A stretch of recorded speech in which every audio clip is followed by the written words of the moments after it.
Cody Rhodes actually took some personal shots at you. He said you were the Disco Inferno of the WWE. He doesn't know if anyone remembers you. He's disappointed because you don't think you mean the things you put in writing. You're trying to just get a booking, and he said they're not going to book you anywhere near them. What do you have to say about those shots he took? Well, first of all, Cody Rhodes doesn't know what he's talking about. He's saying I said all these horrible things about Nyla Rose. I'd like him to sit down, go through everything I've posted, and I've deleted none of it, and specifically point out what he thinks is so awful that I said about Nyla Rose. I didn't say anything awful about Nyla Rose. That's number one. Number two, he said he's vice president of that company. He says I'm banned from AEW. If I ever decided to come back to pro wrestling, I can promise you this, he would not turn me away. I'm the guy that can come in there and make him money. That's if he ever decided he wanted to make money. But I don't do business with companies that leave money on the table by catering to some social justice warriors. So he can ban me all he wants. I'm just still going to go to work every day and serve some of the finest bud in this entire state of Arizona to some of the finest and most enlightened patients in the entire state of Arizona. And I actually heard Bruce Pritchard say today, he didn't say this today, but I heard his interview today. He's the current head writer for SmackDown. And he said, unquestionably, you're going to be in the WWE Hall of Fame one day. So to try and make it like you have no accomplishments in wrestling, I thought that was a little low because you were one of the top stars of the Attitude Era. I think you were actually on the highest rated Raw of all time, too. Weren't you in a feature match? I believe that. Yeah, I believe that's true. I was there during a time when wrestling was exploding, and it was really incredible time to be a part of that.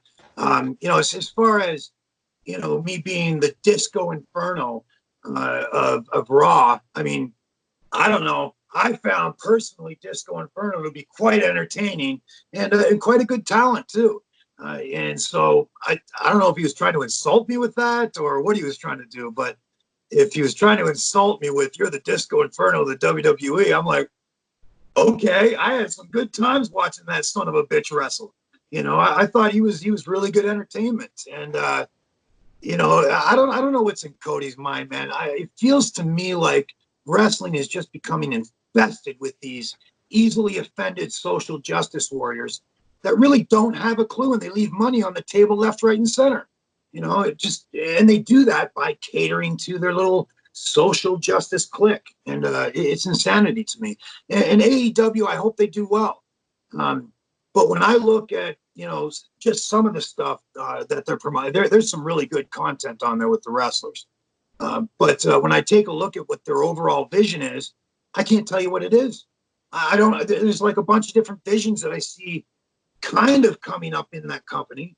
But I don't know what the overall vision for that company is. It's almost like you have too many heads pulling that company in different directions, which was what I saw in TNA. It's what I witnessed from the outside in WCW.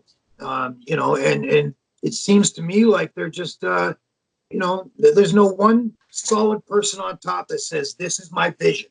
You get all the talent, all the producers, everybody in the company to fall in behind and help reach that one vision for the company. And if you can't, produce and help to reach that vision of the company, you got to step off the train. And I don't see that happening in AEW. Maybe I'm wrong. I'm not there. I don't know what's going on backstage.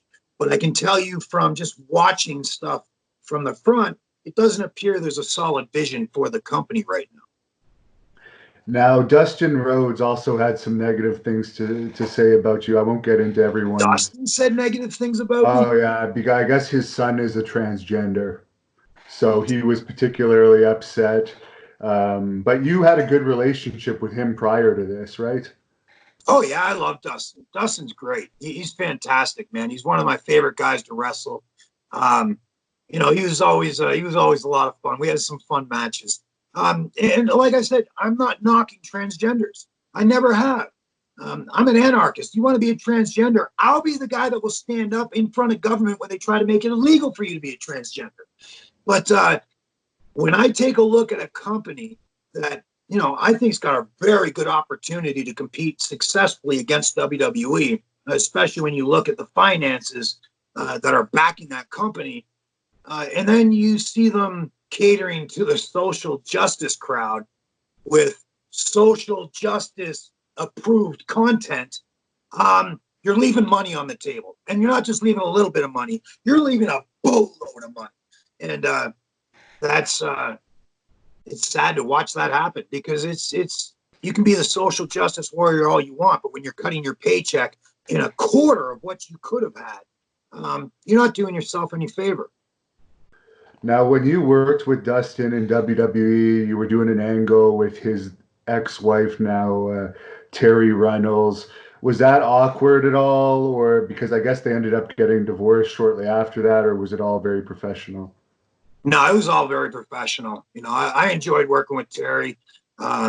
It was fun. I was in that mode at the time where, all I wanted to do was work and produce content for the fans to watch and enjoy. And so anything outside of that wasn't even in my mind. I was very tunnel vision back then. And, I enjoyed my whole time there. I worked with Dustin quite a bit, and I think we put on some pretty good shows. And, it's sad that they come out and they take my opinions that I share online and then take it so far as to say I said awful things about Nyla Rose and blah, blah, blah, blah. And it's crazy. Thank you for watching the Hannibal TV.